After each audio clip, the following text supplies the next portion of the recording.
Welcome back, folks, to Let's Replay Albion. And when last we left off, we got very fortunate in that we killed our first ever Animal 1 with one critical hit. We're not going to be so fortunate in the future, however. Animal 1s and the much more dangerous Animal 3s both attack twice a round and pack a very, very hefty punch. Animal 3s at this point would go before all of our party, and I'm pretty sure one of them alone would obliterate us completely. And with that mentioned, let's go and find more of them, shall we? You see those ominous eyes staring at us in the distance? Those are Animal 1s and Animal 3s. Look at that, the beasts behind the red walls. We're doomed if they get out. Watch your step. Dra is not kidding. Inside these areas are not only Animal 1s, but Animal 3s. If we press on a single red pressure plate, we will unleash all of them. And at this point, I'm pretty sure the game does not presume that you're able to defeat any of these. So we need to be very, very, very careful. We need to press all of the green pressure plates if we're going to succeed here. And to do so, we're going to have to tread very carefully. Because if we press on even a single one of these red plates, we shall unleash all of the Animal 1s and 3s here, and we would have to run for our lives, because we would die horribly. At this point, actually, having the camera so that we're lower is a really good thing, because you do not want to press on any of these red pressure plates at all. Having it this low is actually a really good thing, and consulting the map regularly ensures that you do not do anything silly like back up into a pressure plate. What you want to do whenever you're going to move is always face in the direction that you are moving, and move very, very slowly. Because this is a part of the game where you do not want to fight. Even if you think that you could take some of the Animal 1s, we may actually be able to take some of the Animal 1s. We cannot take the Animal 3s. Not even slightly. If we tried, we would die absolutely horribly. Also, there is a small area here that we've already been to that will not help us whatsoever. It will not save us if we try to run that way, because we have to get past them. There is a small selection of barriers here, which is where the way to go forward is. This area is not very big, as you'll notice. This is actually a rather small floor. Alright, very carefully, we're now up to this area. The monster eye is going absolutely nuts with the fact that the enemies keep getting alerted and then unalerted. Right, there is another green one here. We can step forward this way quite safely. Very safely, actually. And then use this one here. This is the one that you most certainly have to go into the middle area for, as there are 4 here that you need to access from this side.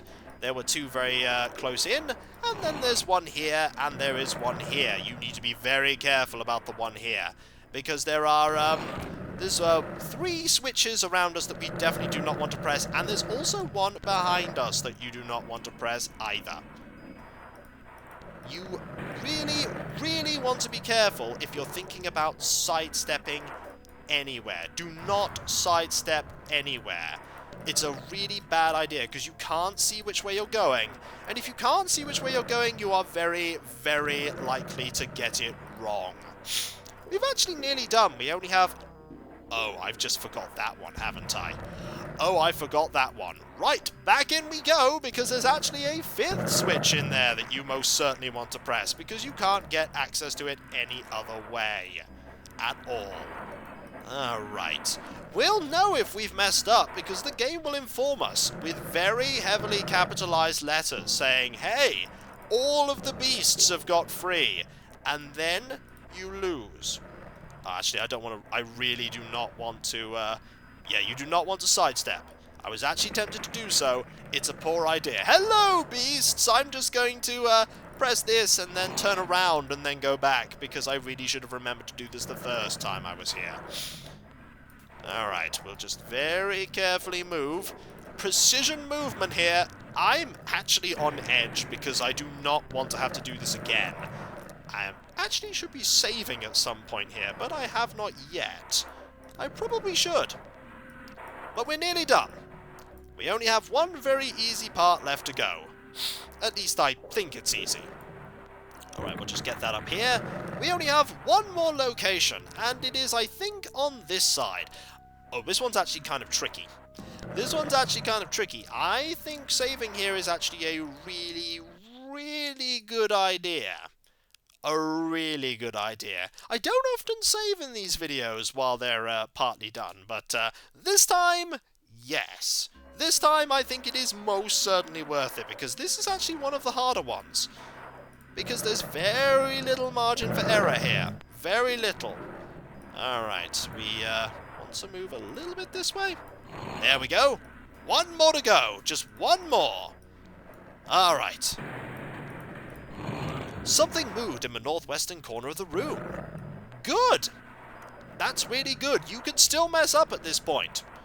You could definitely still mess up at this point if you're not careful. And we are going to be very careful. Excellent. Absolutely excellent. We have avoided imminent death. And now we're going to leave this area and never ever come back. Goodbye, large quantities of threats that would most certainly have obliterated us. We're going this way. Haha. And this way has no threats whatsoever. Which is brilliant. Ah, what's in here? Not a lot. There are 2 panels. There's one here that will most likely have something terrible behind it, and there is this one that most likely does not have something terrible behind it. Let's have a look, shall we? This one has a treasure chest. Ooh, rings. And these rings I do not think are cursed at all, so we'll have that one there, which confers 1 protection, and we might as well give Raina one of the, or rather Malthus. I was about to say Raina, but Malthus will actually get into combat a little more. Do we want to risk opening this one? This one seems like a particularly bad idea. Let's see. Oh, well, we'll do it. Ah, there doesn't appear to be anything bad in here at all, which is good. Sometimes it's a good thing to take a risk. Ah, there is a trap here. Now, this is an instance where you most certainly want to use a lockpick, because traps are dangerous, and lockpicks will completely circumvent them. And this is the blue dagger. The blue dagger has 16 damage. The blue dagger is cursed, and you do not want to touch the blue dagger with a 10-foot barge pole. But we're going to take it with us, because it actually doesn't weigh that much, and I don't remember what the curse is. We're not going to be foolish enough to actually equip it, though. Oh no, that would be foolish indeed. And I think, there is this area here, with this blue floor plate. Let's have a look and see what's in here. Look, blue floor plates. By now, we can assume that red ones are dangerous and green ones have a rather positive effect. But what can the colour blue mean? Let's check it out. I don't know. We should probably be careful. Who knows what we might unleash? Well, it would be interesting to know what would happen. But Exactly! Hold tight! The entire building is going to collapse over our heads! With this remark, Drer steps on one of the blue plates. With a crack, the floor and a large part of the room disappears. The ceiling has closed again by the time everyone falls to the floor of the level beneath. Drer! You'll destroy us all! Damn, keep your hasty fingers away from any switches until we all agree. Oh, damn, that hurt. Yes, you may be right. I will try to pull myself together. Before you chew me out, let's find out how well we've all survived the landing. Indeed, we have survived the landing quite well. There is also a flame there that is probably hiding something in particular. Or just a flame. There are a few things in here that we need to be careful of. We can open these. There are also enemies in there. This is basically something that is unavoidable. You will always fall down here. You will always fall, and you will always be in this situation. So let's have a look and see what's around here, shall we? There is a treasure chest, which is not so bad, and it's locked. Let's go and see what's in here, shall we? Anything at all? He cannot pick it yet, but he can now, and in here are healing potions, which is wonderful because we always could do with more of them. Healing potions are, after all, fantastic. There we go. Let's see if there's anything else in here of any worth. Anything at all? There is a small passageway this way.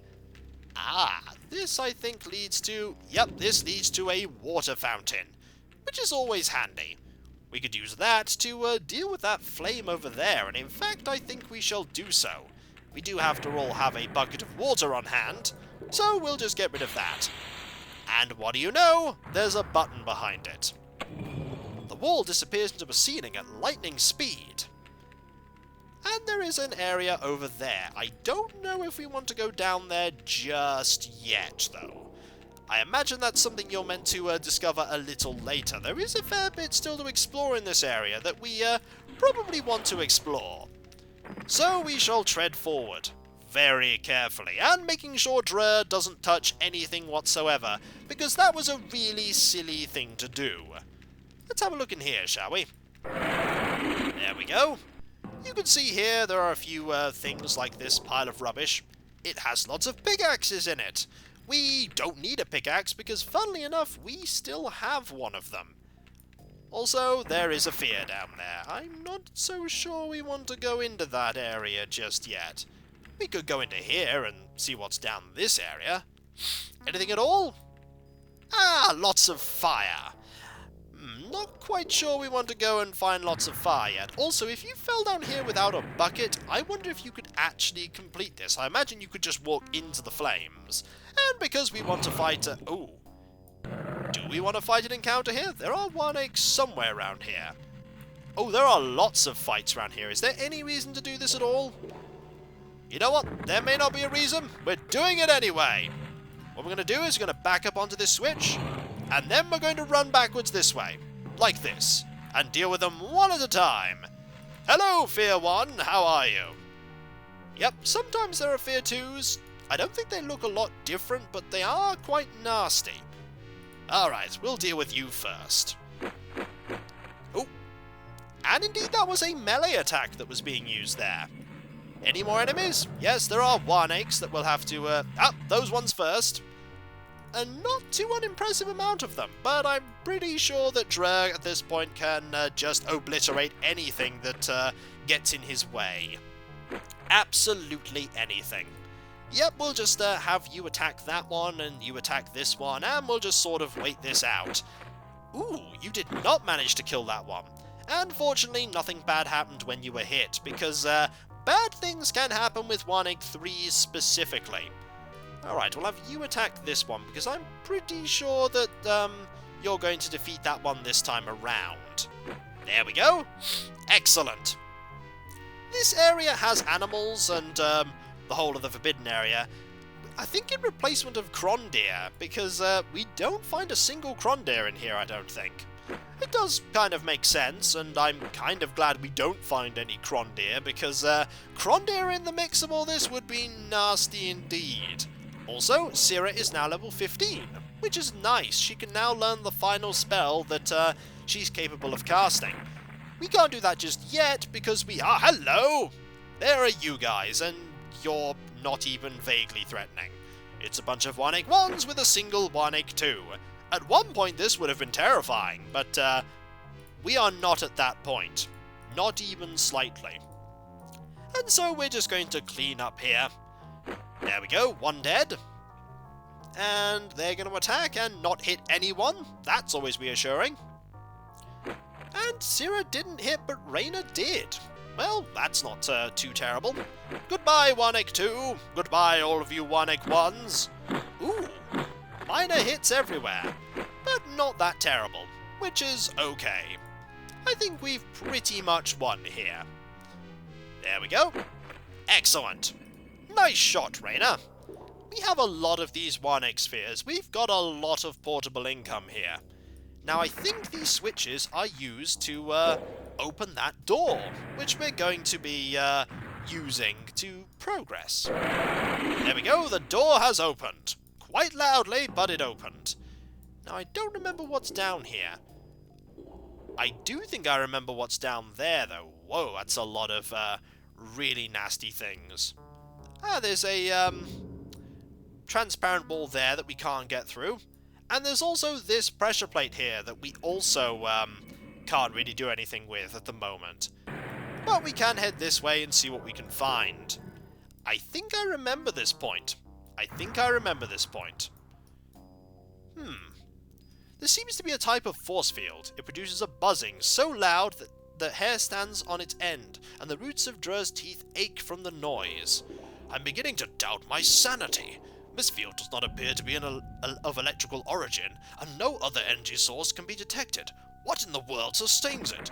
This planet appears to have been created just to disturb the belief of physicists. We need to step through this, because I don't think using any item on it is going to have any effect. Nope, this item doesn't work here. To do something with this, we need to step into it. And it hurts. Drur enters the force field and a terrible pain immediately shoots through his body. The force field extends and covers everyone.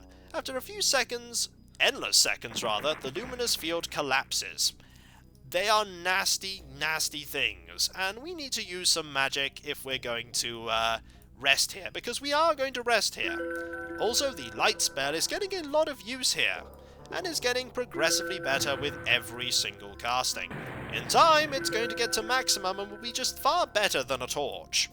In fact, I'd argue it already is far better than a torch. There we go, we can now move that way. And now we're going to rest, because resting is a good idea here. There we go, we've rested for 8 hours, and we will move on. Also notice that this is probably going to lead over to that area, and there are 4 barriers here. But if we go this way, we only need to encounter 1 barrier. Also, notice how much lighter it is. We don't have a torch active right now. This is just the light spell. Already it has improved dramatically. Also, here are a lot of those barriers. We don't want to go this way. At all. In fact, we want to go a completely different way. We want to head down here and back behind that switch that we uncovered. We went through all this way pretty much just to fight a few encounters and not much else. Right, we want to head down there. And behind this area where we previously found fire. Ah, in fact there is only fire here, which means that we've pretty much avoided all of the dangerous barriers there. Which is good. We'll go back and fill up this bucket, because you never know when you might need more water here. I'll be very happy, however, when we're done with this dungeon and we can throw away 8 kilograms worth of bucket. Because buckets are, well, not the... I wonder how Tom's even carrying them and using all of his equipment. Does he, like, carefully balance them when he's done it, when he's about to fight? It's like, just don't kick over the buckets, people! And then they all sort of dance around the buckets as they fight. Don't back up here. Mental note, do not back up there. That is a terrible idea if we decide to do so. Also, there are stairs here, which is very, very good indeed. Very good. Right. Where are we now? We're in a new area that we have not been to before. And it's full of flames. But there is a switch here. I imagine that probably opens something that we need to most certainly go through. Likely the door. Okay, carefully does it. We don't want to burn here. Excellent. Have we now finally got back? Yes, we finally got back to that point. There is that switch again. Yep. Let's not press that, shall we? That seems like a terrible idea. And instead we're going to head down here. Into this area. I think this is the final part of the dungeon. I don't think there's anything else beyond this. Also, there are a lot of flames here. Just a few. I see one just constantly being fired. And I see another being fired as well. So we're just going to pass through here and then assess what's happening on this area. Oh dear. Yep, this is most certainly some kind of dastardly puzzle that we're going to very carefully navigate. Very carefully. The last thing we want to have happen here... By the way, this is a floating fireball. It radiates an unbearable heat. Unbelievable. I don't understand what keeps this fireball in the air. Is it a burning gas bubble? But how can it be so stable? Mysterious. If only he had his scientific tools here to check it. I'm sure he'd love to do that. We wouldn't love him to do that, because that would involve him, staying very, very close to a fireball that would probably kill us. So, when we come back, folks, we've now got to this area here. There is one more really good item that we want to find before we leave this dungeon. It is a very good item indeed. And so, I'll catch you next time, folks. And I'll see you then. Later.